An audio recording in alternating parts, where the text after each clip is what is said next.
అమ్మవారి యొక్క 305వ నామం రాజరాజార్చితాయై నమః. అంటే రాజ అంటే రాజులకు, రాజ అంటే రాజులైన వారి చేత, అర్చిత అర్చింపబడినది అని అర్థం.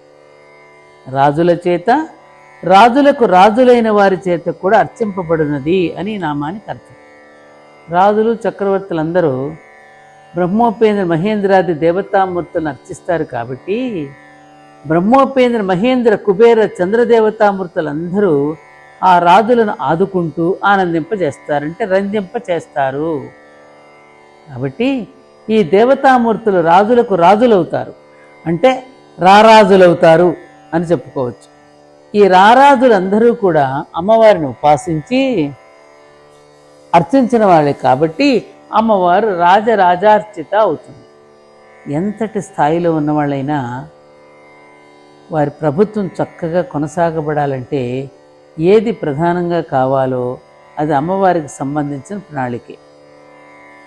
ఆ ప్రణాళికను అమలు పరిస్తే అది రాజవిద్య అవుతుంది, లేదా అది ఎక్కడి నుంచి వచ్చిందో అక్కడే ఉంటే రాజగుహ్యం అవుతుంది.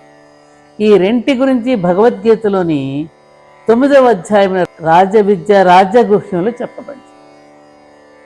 రాజుల చేత, రాజులకు రాజులైన వారి చేత కూడా అర్చింపబడినది. అమ్మవారి యొక్క 306వ నామం రాజ్ఞై నమః. రాజ్ఞి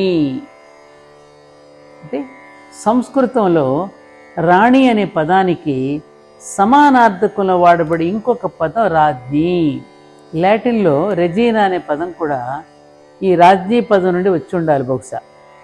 విశ్వంలోని అందరి చేత అర్చింపబడి అందరిపైన అధికారం కలది అవడం వల్ల విశ్వాన్ని సృష్టించి పాలించి తనలో లీనం చేసుకునేది కాబట్టి విశ్వానికి అమ్మవారు రాజ్ఞి.